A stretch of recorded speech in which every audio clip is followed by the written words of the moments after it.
The Honeydew with Ryan Sickler.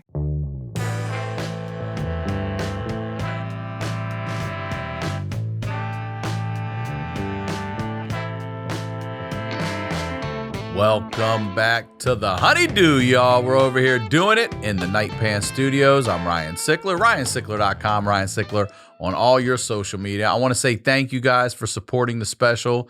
YouTube did what YouTube does to me all the time, and they pulled it out of the algorithm. They limited the ads, so killing the views on it, but you know what? It's still kicking ass, so thank you. You got to know about it. You got to go see it. If you haven't, watch it, share it with some people. That's how that shit gets around and gets helped out. And if you got to have more, then you got to check out the Patreon here. Listen, it's the Honeydew with y'all, and I do this show with y'all, and y'all have the wildest stories. We just talked to a guy who needed a double lung transplant, gets it because somebody who knows somebody who knows somebody in his circles, kid is dying, and they are a 100% match. Then marries the donor's girlfriend. They're about to have a baby. It's $5, y'all. No other tiers or none of that shit. Honeydew with y'all. Go sign up. You get a month free if you sign up for a year, and you get the Honeydew a day early. You're getting it ad-free. You're getting no additional cost. And if you're looking for a new podcast to listen to, then listen to my old podcast, The Crab Feast. And today's guest actually has a kick-ass episode of The Crab Feast. So go check that out. And June 23rd and 24th, I'm in Tacoma, Washington, July 7th and 8th, Appleton, Wisconsin. All right, there it is. Now you guys know what we're doing over here. We highlight the lowlights. I like to say these are the stories behind the storytellers. And technically, I'm very excited to have this guest back on the Honeydew. Ladies and gentlemen, Annie Lederman. Welcome back to the Honeydew, guys. Annie Lederman. I'm still thinking about how little that guy's lungs are. He's got little kid lungs in there. No, he's got baby boy lungs. Do you know? First of all, it's great to have you here. I think I have elderly man lungs. The odds of anyone being 100% match, and he gets to get it without getting in line too, because it's a direct donor. Wow. Yeah, and then the family wants to get to know him. They fall in love. So he starts hanging around them, and the last person he wants to meet's the girlfriend. He's like, all his friends are it's like, the girlfriend of the guy. Yeah, I thought donor. It was a kid. I was like, why do you get little kid lungs? So he's hanging around this family, and he's very uncomfortable because he's like, I have your son's lungs in me. You know, like this guilty, I feel like I should, but also I'm wildly uncomfortable. And the girlfriend, but they're all telling him, you're just like him. You look like him. You act like him. And then the girlfriend falls in love with him. He took her breath away. And well done. And the donor's parents don't care for her anymore after that. They feel like it's a betrayal. But they're married now and expecting a kid. $5, Patreon, Honeydew with y'all. Why don't you plug and promote everything Annie Lederman real quick before we get into whatever we like to talk this about. Upcoming weekend, maybe, I don't know dates or times, but the first weekend in June, I will be at Magooby's in Baltimore, your hometown. We share a white trash accent. I'm from Philadelphia. I'm going to be in Salt Lake City in June. I'm going to be with Josh Potter. I'm going to be in San Antonio in June. And then I'm going to be in Philadelphia in August. Go to annielederman.com/shows. I have a podcast called Trash Tuesday, and I have a podcast I really like. That's my own podcast. That's all from my heart with my boyfriend and a bunch of really cool guests called Anniewood. They're both on YouTube. Check them out. All right. So I said officially back. Yeah. Well, I did it. Here's the thing. The things that happened to me in my life are pretty traumatizing. Yeah. So it depends on where I'm at in my life when I tell the stories. And I think sometimes it's important for me to not tell the stories. That's like a big step in my recovery and stuff with having like some PTSD and stuff with it, to not say the stories always.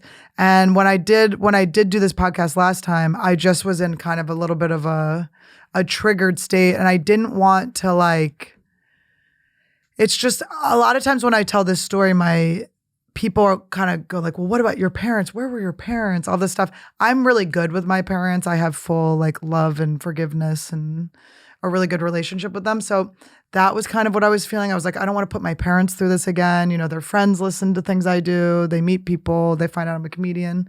And so that's kind of what I was feeling. Did they get some of that? What? Have they had backlash?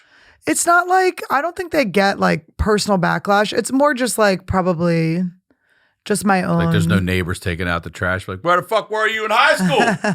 Where were you when she was in high school? They're not doing that? Seeing them at the Wawa. No, fucking like, oh, there's Annie's parents. It's more, I think, just like wanting to like move on from the stories and not keep like pulling the Band-Aid off of them too soon. But with that said, I've done a lot of work on myself and it's not really that much of a thing. But sometimes, like I'm sure sometimes when you tell these stories, you get an influx of people telling you their stories. And then you're like, oh my God, your DMs are just filled with like stories. And you're like, ooh, okay. And I still like when people share their stories with me. It's always like a, two sides of it. That's what this show is. I mean, our inbox is full of a lot of dark stuff. My meet and greets, it's like, I'm like, people will start talking to me and they'll be like, my uncle. And I'm like, okay, cash your card first, and then we'll get to it. We take Apple Pay also. Baby, let's do the transaction so I don't have to do this. My uncle. It starts with my uncle. Like, you're like, oh, hell no. But I love when people share their stories with me too. It's like, it's also, I like being open. I like the people. Well, I'm also here. I've always been, for me, it's always been about the comedian or the guest, like whatever they want. Like some people, you didn't want the episode to go out. So they were like, do you want to save it? I was like, no. Yeah. Just delete it God forbid anything goes out, and even if it's a mistake, because as we know, it can happen. Some mistakes happen. And it's like, are they a mistake? Are they ever a mistake? Are they the funniest thing that's ever happened? The truth is, if you had released that episode and like it would have been fine. It's just I have anxiety. I just, I work a lot on my anxiety, but I have like that like spinniness where it's like, oh. And I've had that like I've had people on my solo podcast, girls will come on and they'll go, oh, is that your side? And I go, yeah. And they go, oh, I have the same like good side. And I go, oh, okay. Well, do you want to, I'll just sit on that. We can have my bad side. My bad side's still cute.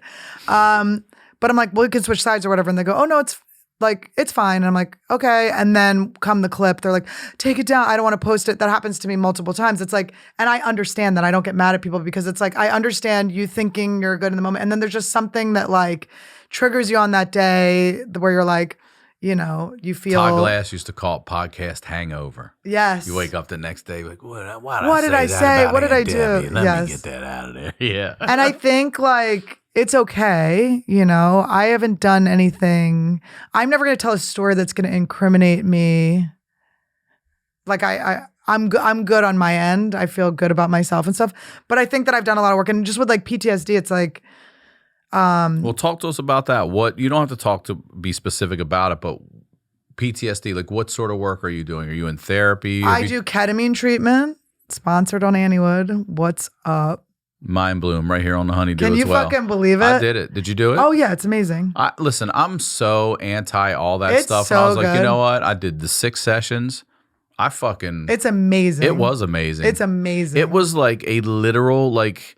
When we all used to drink or do drugs, we're grabbing shit by the handful in the gal. This seemed to be a perfectly prescribed. It was right about 58 minutes for me because the last 2 minutes I find myself going, all right, I'm good. All right, I'm back. But man, How many milligrams did you get? I don't remember. Did you lie?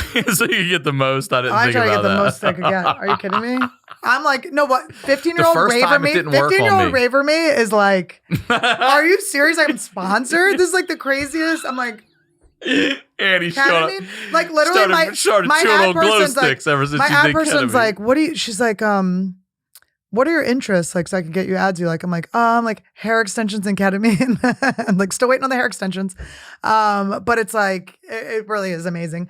But that helps. I've done a lot of ayahuasca. I do a lot of like plant medicines, stuff like that. I do breath work. But you don't smoke cannabis, do you? I cannot. That is so that's the one plant you don't fuck with. Okay. And by the way, not only is it not a medicine for me, it's not a medicine when I'm hanging out with you. It's the opposite. It's a poison.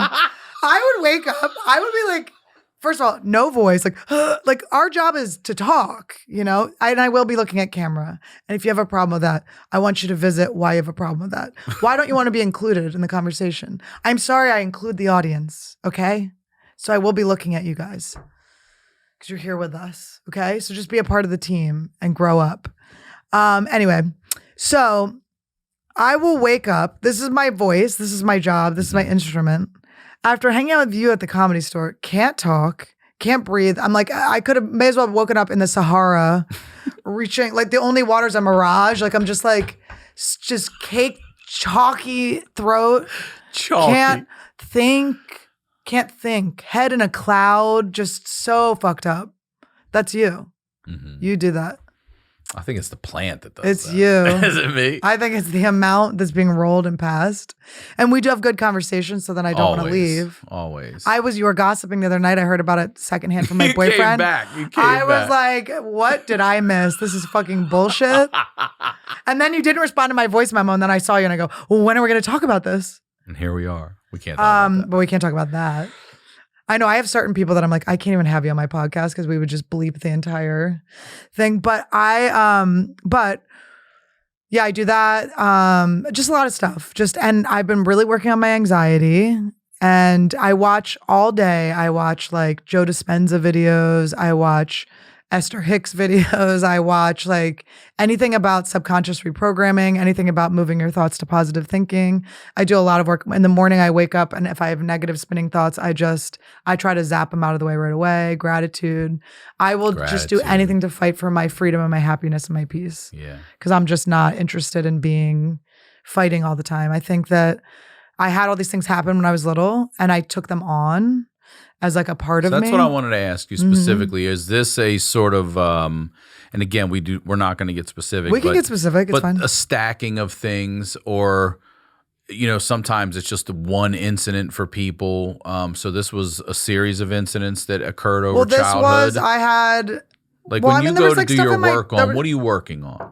What am I working on? I'm working on how things are manifesting for me in the present moment. Good. What are my ruminating thoughts? What do I keep coming back on? But I was assaulted by my teacher in high school, which was like my big event of my life. That was really.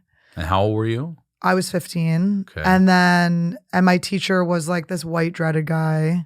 I went to this like school that is like, the fact it's still running is crazy. Well, my parents made some sort of like plea bargain deal. I don't know what happened, but it didn't. There wasn't in my position justice. So I'm always kind of fighting between wanting to like Chris Hansen this bitch and then also just like move on. So I always just kind of go back and forth like, about it. But what I realized was when I was like, I used to tell people this story. Like I wasn't like in the brownies. I wasn't a Girl Scout or anything, but it was almost like my traumatic experiences were like these patches that I had like acquired, and I felt like people needed to know the things that had happened to me to like understand who I was and these things that I had gone through. And I think because I did end up taking my teacher to court, and You did. Yeah, and there was really very little support. That's really when it got worse. It was like being called a liar, being my door handle would be hawk loogies on when I go to my car. It was like crazy. It was insane. Whoa, so the students also were against the you. teachers were not supporting me. I get emails from them every once in a while. My teachers will be like, oh, I wish I had been there for you. And it's like, it's just move on. Like why? Because it came out later that he actually. There's so many that keep coming out. Right, that's what it's I'm not saying. just him. No, it's not just the teacher. It's the school. Oh. It was a lot of, and maybe it's all. I don't know if it's all schools. I only went to the school, so. But it's like more keep coming out. Like I had this one disciplinarian who was like, I would look back and I go, I actually like that guy because he was the only one that had boundaries in this high school because it was a school for juvenile delinquents.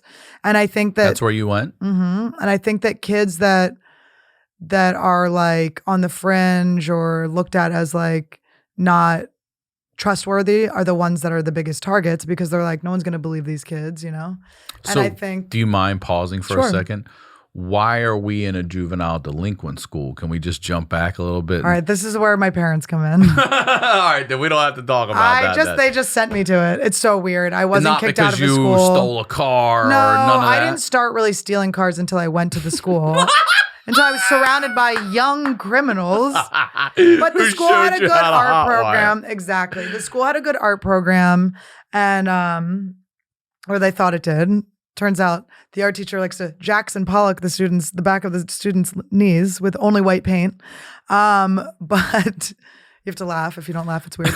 But I'm scared. No, don't be scared. It's fine.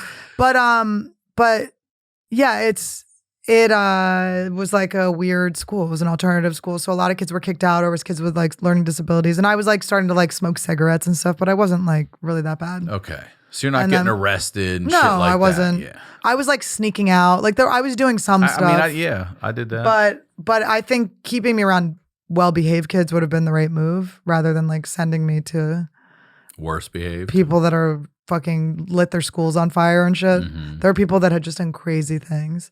I mean, I was like having to call people's parents like, your daughter's on heroin, like when I was like 14, you know, it was just a lot. It was a lot of intense stuff going on in there. I always say, how long were you there? For a few years? I was there. Well, I started there. They let me skip 8th grade too. So I was like, this place is so cool. But there was no education. I learned nothing.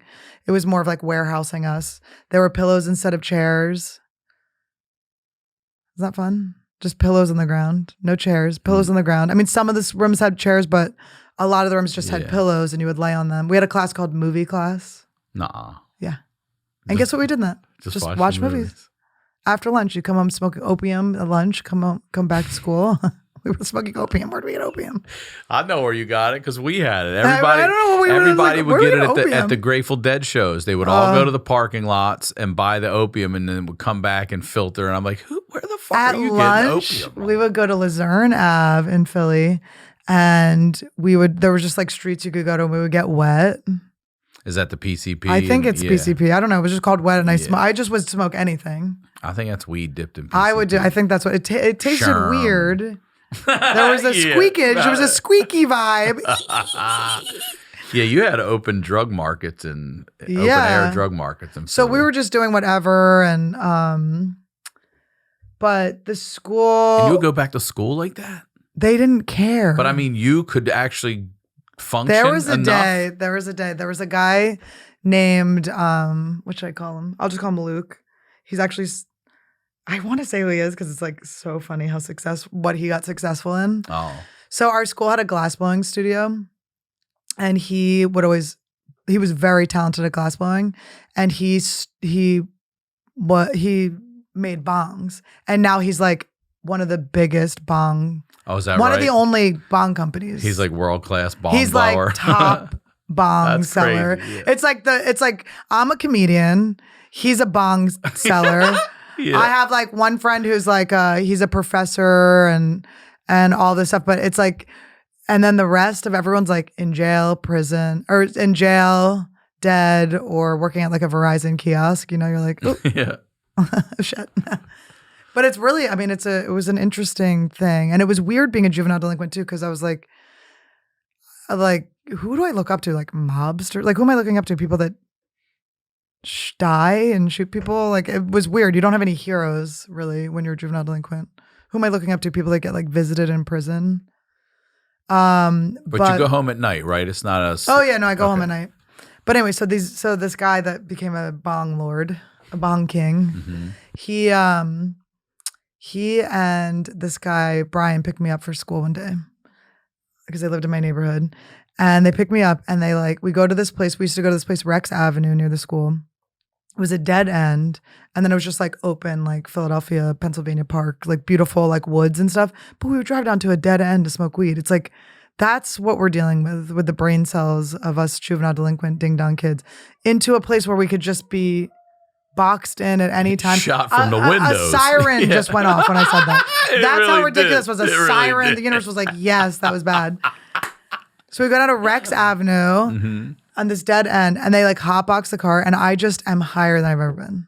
I'm like, guys. And this isn't just weed. This is the fucking. No, this is weed. Wet. This is weed. All right. But it's a level of weed that I'm not. I'm 14 years old. I've been smoking weed for like a year and a half. You know, like I'm like, I am so fucked up. I'm like, I cannot go to school. And they think it's so funny. But I'm like, I'm literally unable. I can't do it. And they drive me in anyway, laughing at me, open the doors up. I'm sure the smoke bellows out. I'm like, how am I going to pull this off? Because if you get caught, you get in trouble. But it's like, they will let you. They are trying to tell you so. So. They'll let you what? Like they'll let, like if you're they'll not. They'll say like, something, but you're you not. You can't get caught like selling weed. You can't get caught like with a joint. Like they were loose, you know? But I was like, I think this I'm too fucked up to even, like, I wasn't able to like talk. We walk in, they go, surprise, it's movie day. We just had a day off from school where we were just watching movies all day for no reason. The whole day. The whole day, the whole school was just watching. And the school was small. I had 17 kids in my graduating class. It was tiny. Class? Yeah. The whole class? The whole, Not just grade. one class? Yeah. Holy shit. Yeah. So I went there and then I skipped up. They let me, after I took my teacher to court, all of a sudden they were like, you can do 2 grades in 1. Did you know you can graduate in a few months? Is that really, they let you fucking just get the fuck out of there?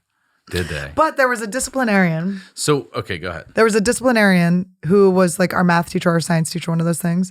And he was an asshole. He was the only one that was like yelling at us and making us do stuff.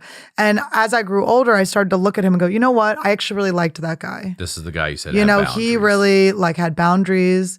And we called them all by their first name, which was like, don't send your kids to a school where they call like, it's so you don't fuck each other. Like it's Mr. and you know, Miss is like, but anyway, so he, so I was like, oh, he was good, you know? And then I get tagged on Facebook from some of my old classmates and they go, another teacher.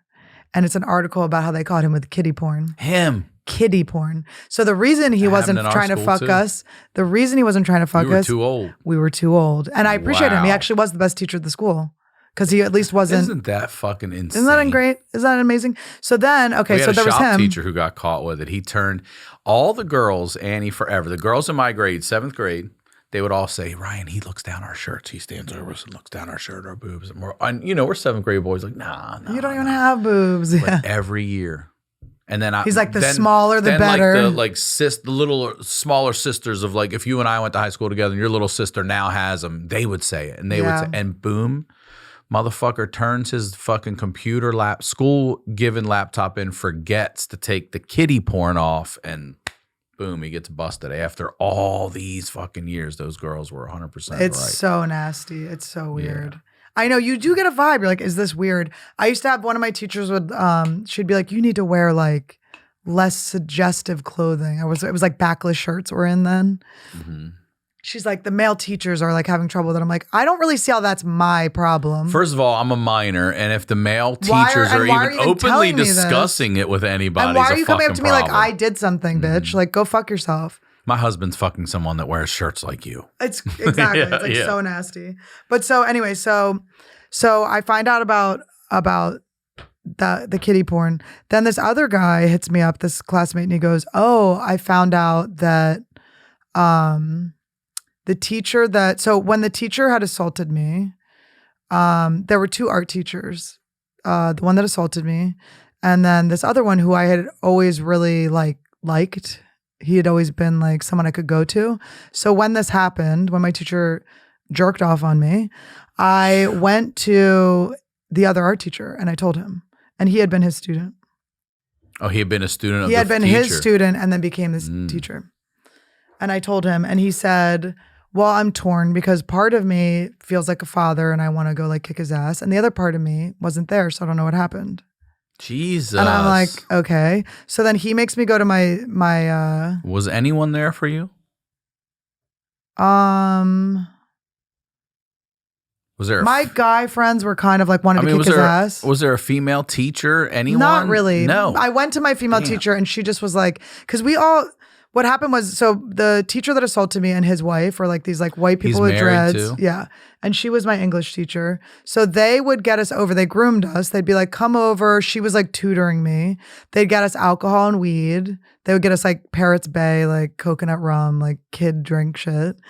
And they'd be tutoring me. And then they convinced my parents. This is where it gets like weird with my parents. But it's like, here's what I realized with my parents. My mom, and it all comes full circle because my mom has revealed more information from her childhood to me, where it goes like, oh, okay, she didn't have the same experience. She had the opposite experience. So in her head, the other things were happening, but I'll get to that in a second. So they were having me over and some of my friends over to like work on stuff. They convinced my parents that we should be able to sleep over. And my friends' parents, that we should be able to sleep over. We're going to be going to college soon. It's healthy for us to like start having some distance. And, we're working late. We're writing these papers late. I've never had to write a paper at the school. You know what I mean? They're like, ding, ding, ding, here's your paper. I mean, I was putting like clip art in my papers. My papers were like pictures. Clip art, I was yeah. like, here. It's like hieroglyphics. They didn't care. I was like, not real school. So, so my parents agreed to this. My friends' parents agreed to this. They had like a room. My parents like were like, oh, we have this extra futon. They like made a room for us in their house. Okay, and everyone's just sort of like, this How is many normal. other kids? You and one more? It was me and this and my best friend at the time, and then other kids would come hang out. Mm-hmm. And then it started being like, oh, let's get naked and like, oh, let's How take long baths before together. that?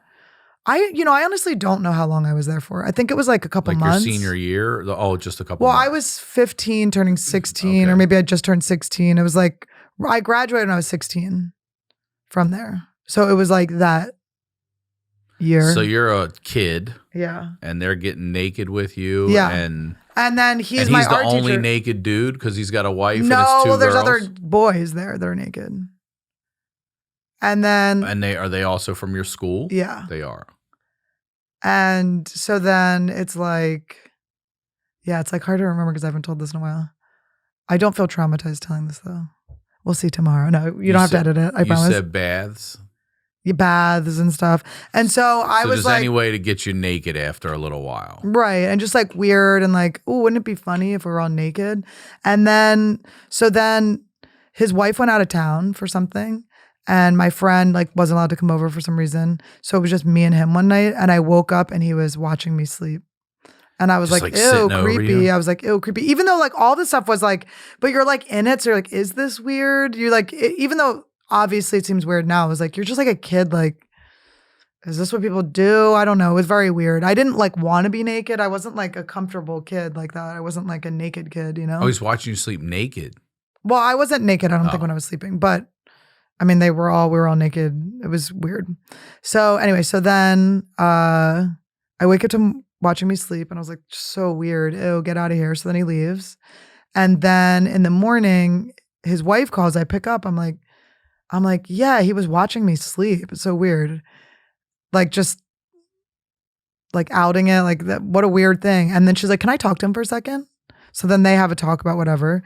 And then he comes over and he's like, I really want to draw you. It's like, I have all these like bodies around me and I'm not drawing them. He's like, can I draw you nude?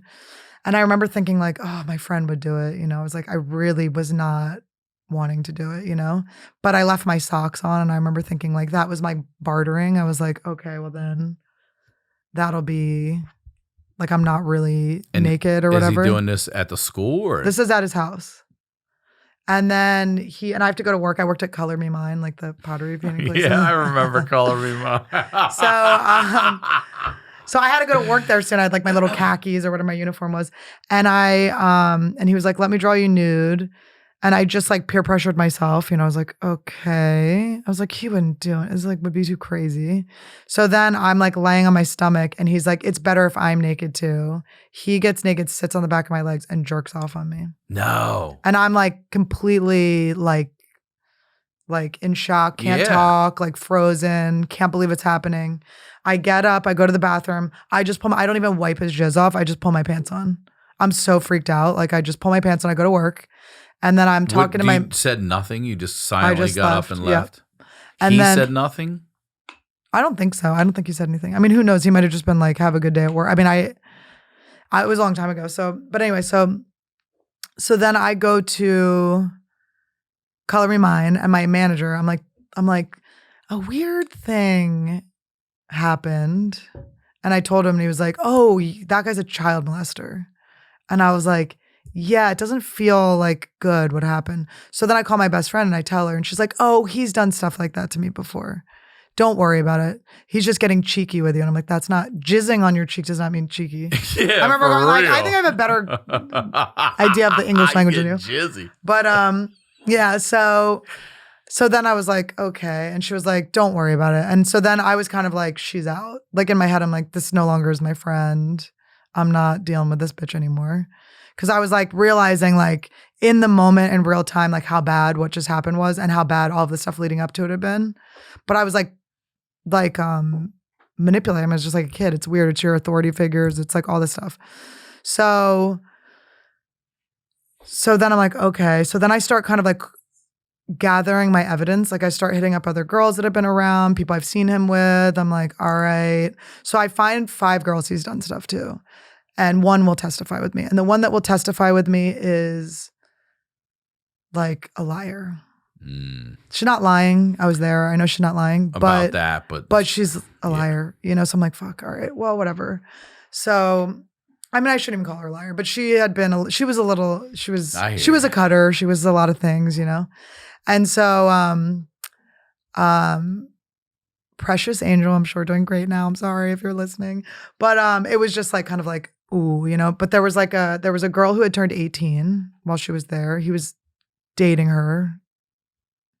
Okay. That was like school? Having a full affair with her. Yeah, she was still a senior. There was a girl who his wife was a student there, but was also, her mom was his wife's therapist. He had kissed her, had made out with her. With his mother-in-law? No, with the daughter, with the girl. Daughter. And she was like my age. And you know, it was like, oh, massages. And then like he was tutoring her with art and then making out with her, kissing her and stuff. They didn't want to do it. The mother was like, no, I feel like I'm helping the family. Like it was a lot of people that are sick. Yeah. And their goal is not to help or protect children. It's to protect the comfort and not having to go to court. I don't know what it was. But also having gone through the court system and how difficult that was and painful that was, like, I don't want to like shame people that don't speak out too. I used to be very vigilant about that and really pissed when I would hear stories where women didn't go to the cops. But then I'm like, you know what? Whatever is going to like help your peace and stuff. Like, even though I did feel an obligation when I got gotten to make sure that no one else got gotten. I was like, I'm done. He fucked me up. Like, and I really felt that way. I was like, I got ruined. Like, I'm fucked. Why did you think ruined? Why? I just felt like I got damaged. I'm done. It's like, it's not going to be okay, you know? You really did. But I didn't. But now that's like the work I've done where it's like, that's like a thing that happened to me as a kid. That's not mine, that's the you thing know? Someone did to you. Exactly. And it's not mine. It's not like, No. it's not mine to keep. And I had to really, that was like a big lesson for me where I had to realize like when I was using it as these like badges and I needed people to understand what I'd been through, like I was just dragging this like dreaded guy through every like, Yep. just by the dreads in every part of my life. I thought about him every day for like 15, 20 years. Is this? And I don't think about this at all. And I can tell you right? this, like, yes, I can get emotional and be vulnerable, but I'm not like attached to it the way I was before. It really is like, it is just, it's like a moment in time. And I learned a lot. And I'm really proud of myself for how I acted there. And I really like, you know, I didn't have a lot of support, but I was able to like support myself. Did and you I have your feel parents' really, support? I kind of did. You know, I did. Yeah, I did. But what I learned from that experience, If my daughter came home and told me what you just fucking told, I want to go. Is this guy alive? Still alive? He is. He's a successful artist in Philadelphia. Do you? I want to. Yes. Have you ever crossed paths? I mean, you're a public crossed paths figure with now. with his ex-wife. Now they got divorced. At like a couple years afterwards. The one that helped him, this lady. Yeah, they got naked with us. Yeah. You crossed paths with her? Where? But it was like a couple years later. And it was like after. And we both like ran the other direction. But I looked her up. I found her on Facebook and she's following some weird guru. She's just one of those people that has to have someone telling her what to do or whatever. My Orioles are finally good this year, really good. And I thought you know what? I'm going to take my daughter to see her first baseball game. And I wanted to go get good seats, just the two of us. We can go walk around the park. Like, she's not going to be a fanatic like I am about the game. So I wanted to get a good experience. There's fireworks after the game. I think kids are running the bases. And I didn't want it to be stressful. So buying tickets to your favorite events shouldn't be, and it doesn't have to be. Game Time is the fast and easy way to buy tickets for all the sports, music, comedy, and theater near you. They have killer deals, last-minute tickets, and their best price guarantee. You can stop stressing over the tickets and start getting excited about that fun you're going to have. Forget planning months in advance. Game Time has deals on tickets right up to the day of the event. You can get exclusive flash deals on tickets for football, basketball, baseball, concerts, comedy, theater, and more. Plus, the Game Time guarantee means you'll always get the best price. So if you find tickets in the same section and row for less, Game Time is going to credit you 110% of the difference. It's the fastest growing ticket app in the country for a reason. You get images of your seat before you buy it, so you know exactly what to expect when you arrive. You buy tickets in a matter of seconds, 2 taps and you're set. Tickets are sent directly to your phone, so you never have to dig through your email. And I'm going to tell you, I went right through the app. It was simple. I've had friends from home go, "What's that app you're talking about?" I'm like, "Game Time. Go check it out. I'm taking Stella to see the game." So snag the tickets without the stress with Game Time. Download the Game Time app, create an account, and use code HoneyDew for $20 off your first purchase. Terms apply. Again, create an account and redeem code HoneyDew for $20 off. Download Game Time today. Last minute tickets, lowest price guaranteed. Now, let's get back to the do. And the school, like I can forgive all of these people. Like I can forgive them to get them out of my life, but it's disgusting. The school should not be running. I found so many more things out. So what I did find out in recent years was I get hit up by this kid who's like, "Oh, did you ever know that?" Okay, so the year after all of this went down, when I graduated, the graduation ceremonies were like really small graduation ceremonies, and all these old students would come back to go to them because it's 17 kids. It's like this short thing. Yeah. It's like come to support the school or whatever. And so after it all happened, when I was still blaming myself for it, I really felt like it was my fault it happened. And if it wasn't my fault, it was his fault. But it wasn't. I didn't understand like the institutional issues and what was going on in the school. So I went back, and it was almost like a Stockholm syndrome thing too. Like I still wanted them to like me and think I was good because it was such a like horrific experience after I came out about all of this. I mean, it was like horrific. And were you welcome back, or were they like? I mean, they were like, "Oh, here she is," or whatever. But I went in to say hi to that other art teacher. The other one, okay. Yeah, and because he had gotten fired. The teacher that assaulted me got 3 years probation, and he like wasn't allowed to teach for a little while. It was like that. It was like not, yeah, exactly. There was some sort of plea bargain. What happened was his lawyer was my old softball coach. I used to play softball with his daughter. And yeah. Isn't that a conflict of interest though? Exactly. That's what I think. But he lied to my parents. He said, "I think I can help Annie by being on the side." But he got his guy off, is what he did. I can't believe he just said he got his guy off. He got his guy off. I can't believe he just said he got his guy. I don't hate lawyers, but there's one I don't like a lot. Jules. I'm just saying the first name. Hey, Jules, get your ass back on Jules, third base. How's your daughter? I really like his ex-wife. His ex-wife is like, he's a scumbag. I'm like, I know. Man, so no wonder you feel the world's against you. It was a lot. The world's against you. It goes all the way back to your softball And it's so funny, coach. Ryan. I was in a relationship maybe like 4 or 5 years ago with someone who also was very like, had a lot of trauma and stuff. And he did like help me through it a lot, but it was a very, very intense. Toxic is like overused. It was just really a raw relationship where he helped me realize like it wasn't my fault and that there was no adults around. And it caused some problems with my family and stuff like that. And I love my family because they sat with me through it the whole time. There was never a time where they wouldn't talk to me about it or, shut me down, even when I was screaming on vacation or whatever, because I just couldn't believe it. And I went on Mark Maron's podcast and I told this story and I was so raw and so emotional. I just remember feeling like, where were all of the grown-ups? And I think what I learned now looking back is like, one of the biggest lies you're told when you're a kid is like to tell the truth. Because a lot of people don't want the truth. They want what's going to be the easiest thing to move forward. Amen. And it's like, because I always tell the truth. And I can't tell you how many times.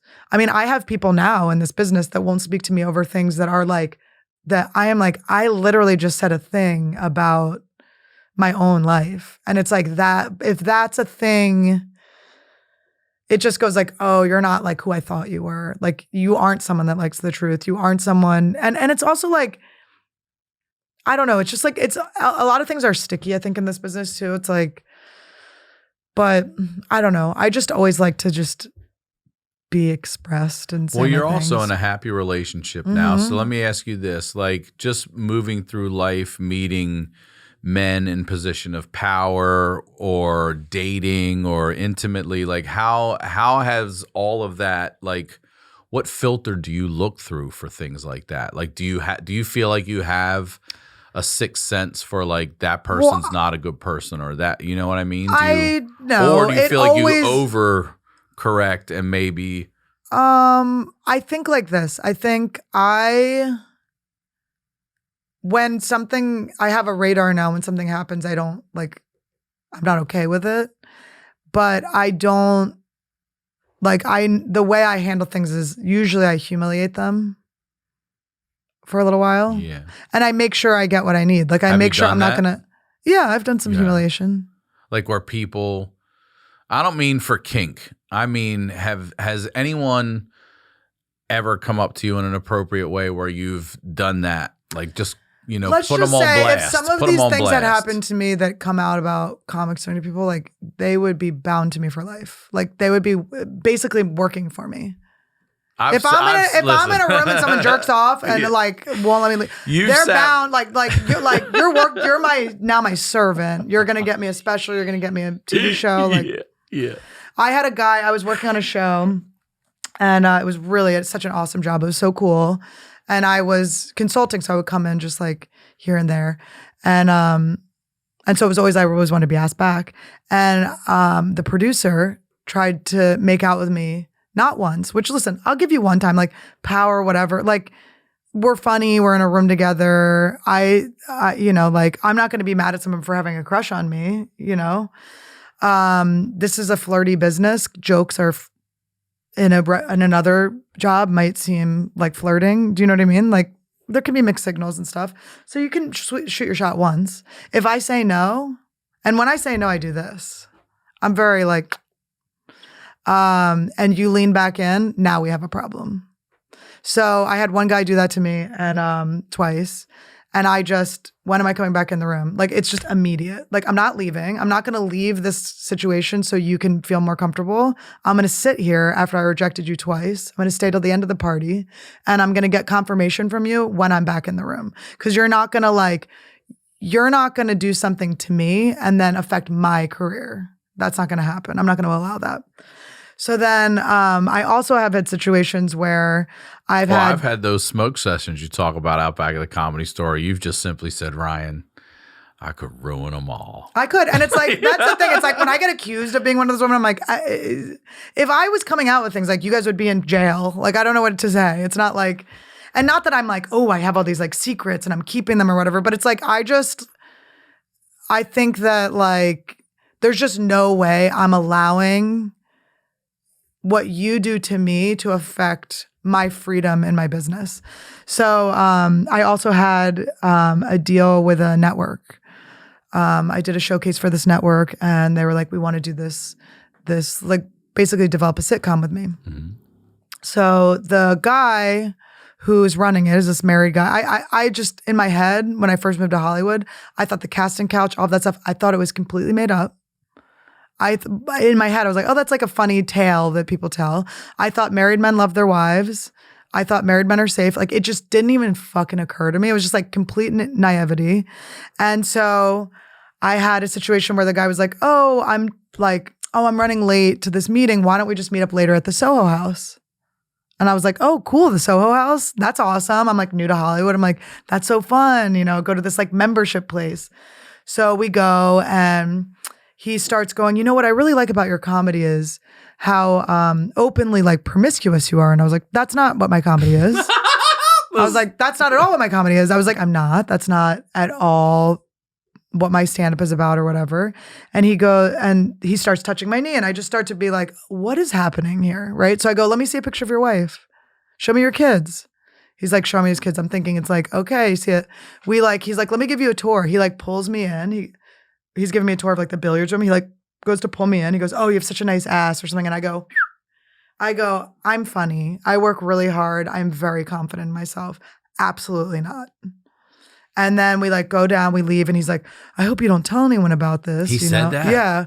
And I was like, whatever. And then he goes, whatever happens in Montreal this summer stays in Montreal. I go, it's not going to happen. And then the next day, let's talk about the sitcom to the next day. We doing the sitcom? And I never made a sitcom, but I did get paid for it. Good. That thing. Cause I was like, not a fucking chance. You're not fucking with me. I work hard. there's no like, and it's funny cause I'll talk to people the business level. Like, but even if you did hook up with him, I'm like, but I didn't. I didn't. I never did. I've never hooked up with anyone to get anything. Those are like, I've had rumors spread that I like hooked up with a guy to get into Montreal, like crazy things where I'm like, it's so far from this. So I think if anything, that's what like the experience in high school gave me, where it was like, I'm never ever like allowing a person in that position to ever make me feel vulnerable like that. And so professionally, that's one. How about personally? How do you deal in your personal life when through dating? How's that been for you? Well, I think someone told me that I always date my mom, my dad, one of my friends. My guy friends was like, yeah. That's interesting. So I'll date like a girly guy who's kind of like aloof and like too busy for me. And then a guy that's like really fucking mean to me, but very funny and sweet too, you know, but so mean, like my dad. And then it would go back and forth and back and forth. But I healed myself. And now I have like a secure man I was so like codependent. I was always trying to make people like me. Like even when I went back to my high school, I didn't finish the story. When I would go back to visit, trying to like, I'm like, I wanted these people to like me. They did me dirty and I wanted them. I felt like I was like, well, would you not like me? I didn't do anything, you know? And I was just like begging them. And so I go in for the graduation and I go to the art teacher. I pop in, he's with the graduates. And I pop in, I go like, hey, and he goes, this room's only for current graduates. Get the fuck out. Whoa. And I'm like, what? Like, I'm like in the hallway, like about to cry. I'm like, why am I getting like abused by these people? And by the way, my teacher that assaulted me was very mean to me. He wasn't flattering. He wasn't nice. There was nothing. He was very mean to me the whole time. Did you have to work with him after? My mom kept trying to get me to go back over to the house. I was like, I don't want to go to that house anymore. I go, Dad, come pick me up. I never want to go back to this house. I didn't tell them what happened yet. I didn't tell them till I had to, till we were like going to the cops.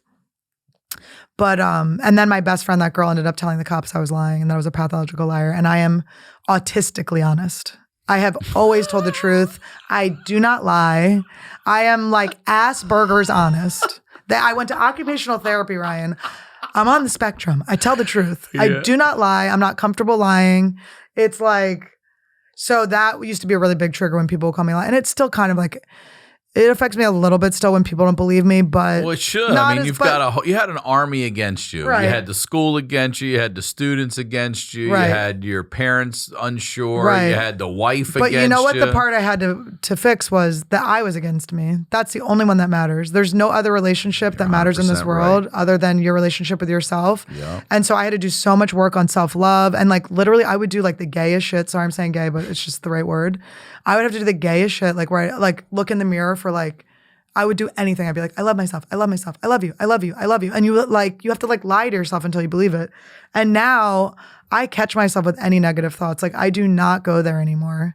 And I feel like, you know, very unstoppable at this point in my life. And it's like, you know, I look back and then I have to forgive myself for being at the phase in my life where I didn't trust myself and I didn't like myself, but I always work on self-trust. Whenever I'm upset or triggered, there's a self-trust issue. But anyway, so I find, so I get yelled up at the this guy teacher. says, get the fuck out. This is the one that was okay. Right. Didn't know if you were, he wasn't there. This asshole though. The janitor walks by, this guy, Frank. He saw it and he goes, he's like the only person that I felt like saw me. He goes, he used to call me Blondie, which also sounds molesty, but he's the only one that didn't molest me. But he was like, the only one. I'm sorry. He goes, I know. But he used to like, I was actually thinking about him recently because he used to, which is also inappropriate, but we used to do community service on Wednesdays and to get us ready for our future. To prepare us for our future. So Wednesday's the last half of the day. You picked a community service. One was like you would cook food with the chef downstairs. For homeless people. One was like you would build quilts you would sew quilts. One was like collecting cardboard boxes. And one was Frank's helpers where you would help him clean them. But he was like, I cleaned the place. So he would let us just be in his office and smoke cigarettes. His office was like in the basement. Sounds like he's molesting us. Yeah. But he wasn't. But in the basement, and he would just pop the thing up. We'd smoke cigarettes and watch Jerry Springer. When Jerry Springer died, I was like, where's Frank? But so Frank saw me after he yelled at me and I stepped out of the room and he went, Blondie, he goes, I saw how they treated you in the school. The school did you dirty. He's like, I want you to know I know that. So that is like, and sometimes like, did I imagine him? Like, did I make him up?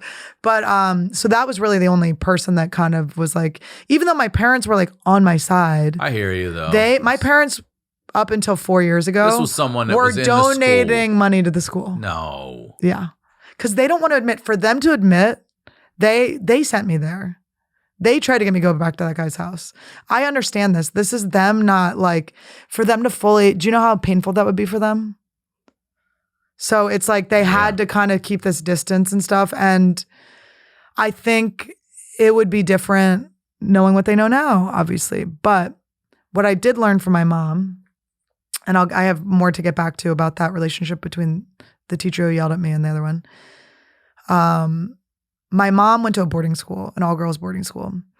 When I was dating that guy and I was raw and I was calling her and like, what the fuck did you do? Like, why, where were you? All of this stuff. Why would you like send me to this guy's house? My mom goes, everyone slept over their teachers' houses when they were in high school. Everyone. That's just how it is. And I go, that's not how it is. So then a little time goes by and she goes, oh my God, the weirdest thing happened. She goes, I just found out that all these girls at my high school who used to be the cool girls that would go hang out and sleep over at this one teacher's house, he molested all of them. So my mom was looking at it like she got left out from this cool club. And up until 3 months after I had that conversation with her, she thought it was normal that kids go sleep at their teacher's house. And you'd be one of the cool girls. And that she didn't get to, and so she's like, I don't want to keep her from this cool thing. It's all like, she just was naive. My mom was not molested and it didn't occur to her that would be what she was left out from it, and not knowing what was on the other side, feeling like, oh, it would have been so cool if I got to hang out with like the grownups and all the cool kids. So then that kind of came full circle and I started to understand that. And I just don't care. It's like, my parents like do a lot of work on themselves. I talk to them every day. We love each other.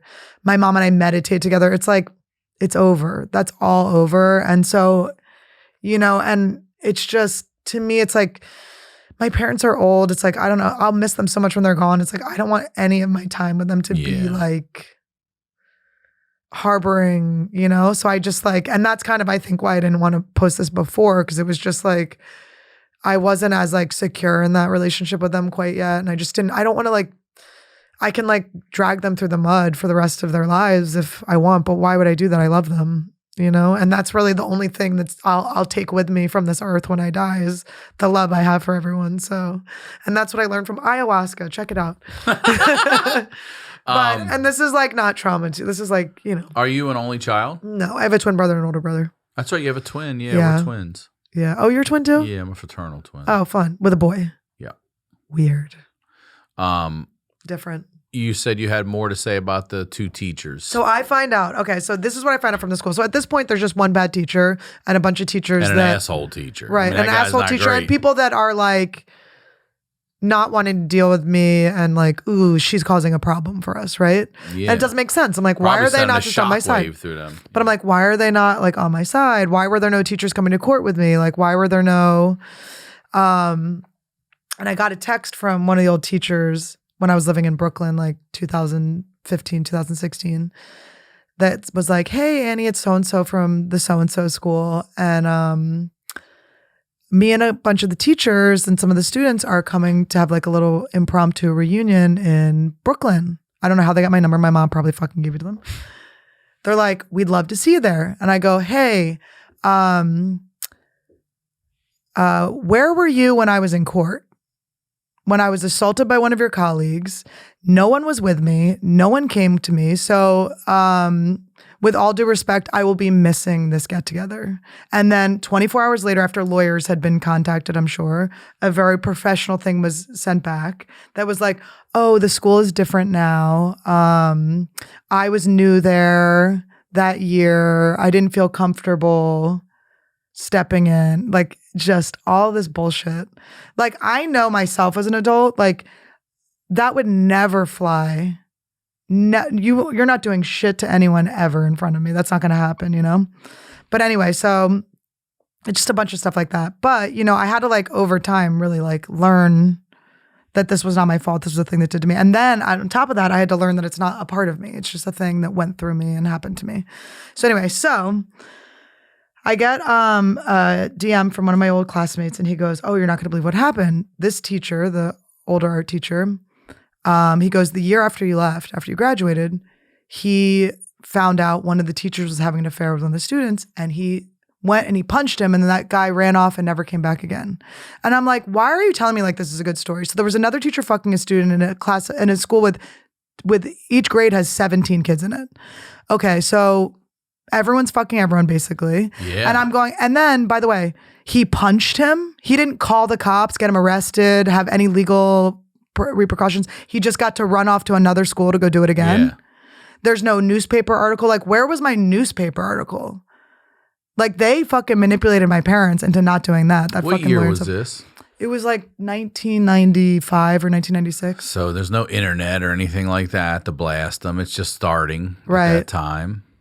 And it's like, but you know, but I'm like in court. I'm like, why And is he's there never, none of them have ever reached out, or I mean, they One of gotta my be teachers- shitting one themselves. of You my have a teachers reached voice, out. like that's One of my, no, I know they must be scared as hell. yeah, every but day. I have like ideas of things I want to do, like to really get the story out. You do. Yeah, I got ideas, but I don't know if I want to do it. It's like, it really is up to me to figure out like, what is like, Also, do you put piece. any more fucking energy into Exactly, any of that? exactly. Because your body is remembering it the whole time you're working on some shit Yeah. like that. You know what I mean? exactly, I'm in it and I'm talking to the people and, Right. but my, so I find that out. So there's another teacher, and this was a teacher that was new that year. But why would a teacher come into this environment and think it's an appropriate environment to have a relationship with that kid? Because you guys are fucking creeps.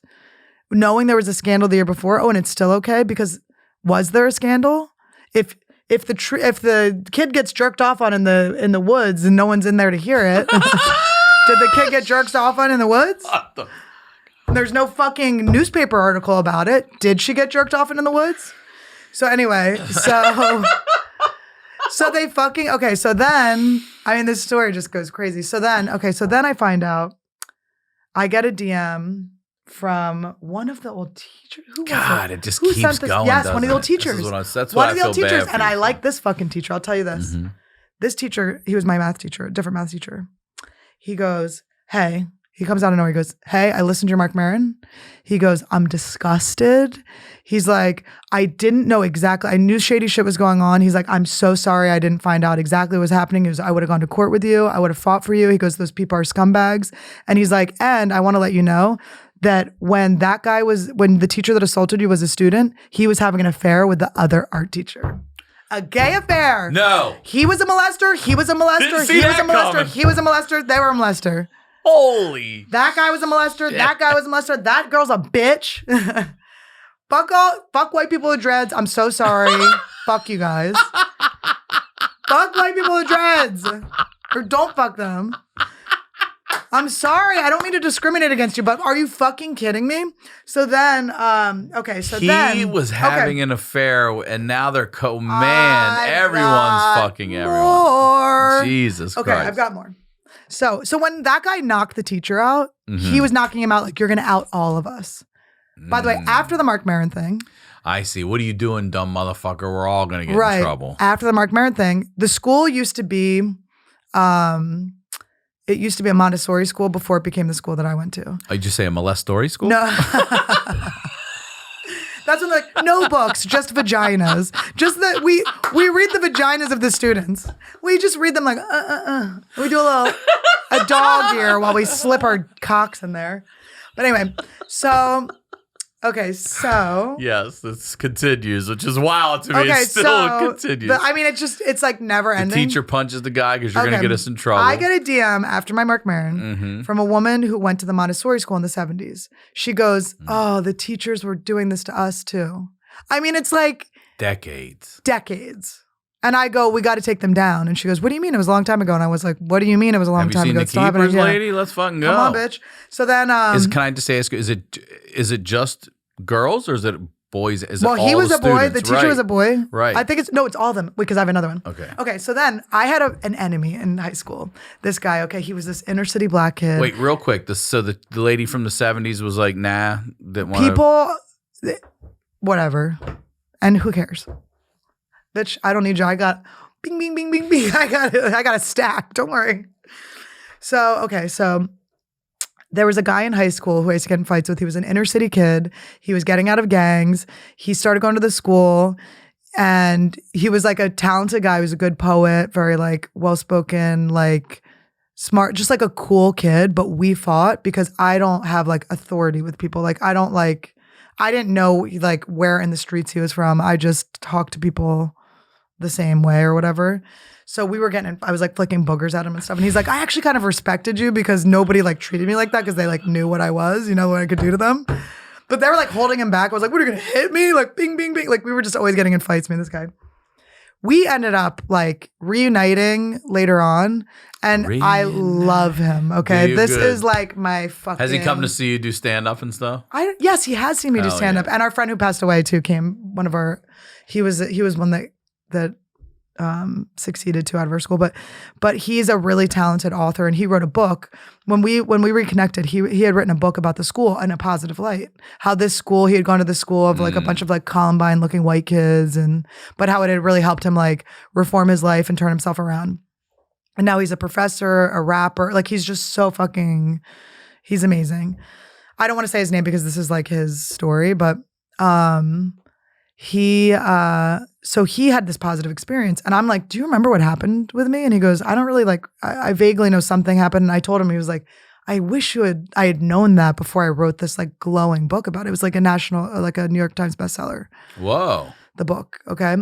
And, I think New York Times it was a bestseller. But so I'm telling him the story and stuff, and he's like, well, I like support you in any of this. And he's just my guy. He's one of my people for life. I love him so much, like such like a family situation. We've just been through this place together and had such opposite experiences. Isn't it wild that in such a small little space, two people could have wildly different experiences? But wait. Oh no. So I get a call a couple years ago from him at my sister-in-law's house. He goes, I don't know who else to tell this to. He goes, I called my mom. He saw the movie Moonlight, which was about a gay relationship or something. He calls his mom and he goes, Mom, like, wow, I really like felt for this character. I've never had like any homosexual like relationships or anything like that. But, I could really like empathize with this character. And her mom's like, you don't remember what happened in high school? He had a mentor, okay? This teacher, he had a mentor who, he was like the acting teacher, and I think maybe he did writing too, who like helped him. But his mom was like, you don't remember what happened. I found he was writing him love letters. And he didn't understand there were love letters because we're like kids, you don't like get it. His mom found them in his thing and was like, this guy's writing love letters to my son. So she goes to the principal. Oh, the teacher was writing them to him. Oh, yes. Shit. She goes to the principal. They meet with the teacher. The teacher goes, yes, I'm in love with your son. They go, okay, you need to move out of here. So he moves to another state. Never cops, never anything. So he's doing it over there right, too. So then he just moved. He died of COVID. Sorry, R.I.P. Sorry, you're not gonna be able to see what happens in the end. But so my friend, I felt so bad for because he then was questioning, like, this was someone that really motivated him to have a good life too. And now he's to look back and he's like, was he using me? I'm like, that's the thing that's fucked up. It's like, it's this like special kid thing, But my teacher was mean to me, so I don't even get that. Sorry. But he, yeah, it's just, so it's wild. So then he had that too. And then the principal, I believe at some point ran off with one of the students. Jesus Christ. How is the school still open? Exactly. How? But I think like what happens is like one of the funded, like I don't know. But one of the like spins that I would go through when I was in a more anxious place would be like, are they gonna like sue me? And like it's still like it does feel like there's like a church against me. It does feel like that. It feels when there's an institution that's like united against you. And they're powerful as fuck. Right. Yeah. But I think I'm more. They literally have bodies. Right. Literally. But I think I'm more powerful than them now. And I think it's just about what I'm interested in doing. And I don't want and then I do these things and I'm like, oh, I don't want them to be tipped off either. Yeah. There's a situation I'm sort of going through where there's a chance to do A or a chance to do B. That's all I'm going to say. I'll tell you after it's nothing. But does A involve, the better part of my time? Because if it does, then I'm not interested at all. Like, because I have to live it. I've got to, be present in it. I've got to relive it. I've got to live it. I got to think about all these people and this and that. And then again, people are telling me I'm a liar and they don't believe me. Like you had your own fucking softball coaches going against you. Like that shit's crazy. No wonder you feel like it's me against the world. You should. But I work on that, and it's like, because I do believe like you'll recreate all of these things over and over again until you break the cycle of it. And it's like, so it's just about not letting myself get into that mindset, and then you just cut them out. Yeah, that's the thing too. As you get older, you gotta. If they're not bringing something to the table, you got to cut that dead weight. I mean, when I saw the Banshees of whatever the hell that movie is, you seen it? Mm-mm. You didn't see it? With Colin Farrell in the Irish movie? Oh, no, I haven't yet. No. It's basically Colin Farrell gets like friend dumped by this guy, and they just like live in this like small area in Ireland. There's no one else to hang out with and stuff, and he's like, keeps trying to hang out with him. He goes, "You're so boring, like, that I would rather like cut." He was a fiddler, or he played some sort of instrument. He's like, "I will cut my fiddle fingers off if you come near me again." That's how much you're like ruining the rest of my life, kind of. I want to send that to so many people that are like so boring. I'm like, I can't handle boring people. I can't handle people that are like manipulating and toxic. It's like, I am like here to rise and be in the light and have fun and laugh. That's it. I don't have time for any of that other stuff. So, I mean, though I have something that could be pretty cool I could do, it's also like, do I want to do it? But it doesn't matter. Either way, whatever I choose will be the right choice. Look at you now. I mean, you're killing it. And I feel great, and I feel very, like, not detached from it, but I feel like not like, I do feel like it's like a separate thing. All right, so let me ask you this, because a question I ask, technically this is your first time, so, and this is a pivotal moment too. What advice would you give your 16-year-old self? Duck. Duck from the spray.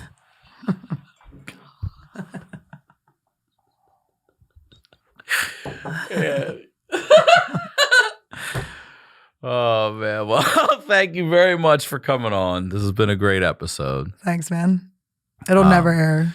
Will you please plug and promote everything one more time? Yes. Okay. I'll get my actual things out. Can I ask you while you're looking too? Your purse is always around you. Is it a Philly thing? Do you always worry someone's going to steal? No, I have ADD. If I take my purse off, it's left. I have to drive back and get it. Okay. I just wondered if it was a street thing. I'll wear my Louis Vuitton, and people are like, "Oh my God, we get it." Don't forget your dates. You're 8. I go, first of all, yeah, I fucking spent some money on this bitch. I don't want to put it down, but I leave everything everywhere. Oh my God. You're going to Baltimore, you said. Yes, I am. Sorry. Ooh, I love stand-up. It's so fun. All right. But I do want to say this.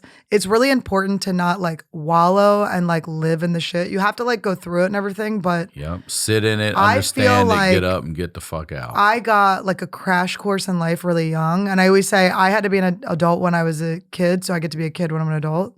And I love my life. I changed nothing. Man, I like that because I feel changed the same nothing. way. I changed nothing. I'm proud of myself. And I just work every day on continuing to like be proud of myself, make myself proud, all of that stuff. Good for you. And I just forgive as many people as I can. Okay. I have Baltimore McGoobies, June 2nd and 3rd. I'll be in Salt Lake City, Utah, and Wise Guys with Josh Potter, June 9th and 10th. I'll be in San Antonio, Texas, June 23rd and 24th. I'm in Philadelphia, August 11th and 12th. I'm in Calgary at the Great Outdoors Comedy Festival with Andrew Schultz, August 27th.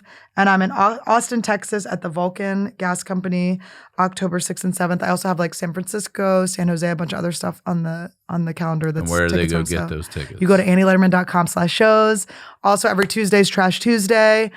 And a lot of people already watch that. So come to my new show, Anniewood. I need more of you over there. It's so cute. It's so fun. It's just my world. It's Anniewood, California. It's all the people that I love, all of my friends, people I'm fans of. We have like my favorite reality stars on. We have my favorite authors, my favorite everyone. And it's always a good time. So that's every Thursday. It comes out at 9 a.m. PST, 12 p.m. Eastern. And I do a live chat on there when I'm available. So you can come talk to me and hang out. All right. Thank you very much. Hell yeah. Oh, and June 20th, Annie and Friends at the Comedy Store. There you go. Sickler's on it. If I'm here, I'm If on he's it. here. Thank you as always. Go support the special. Come see me on tour. Tickets at ryansickler.com. We'll talk to you all next week.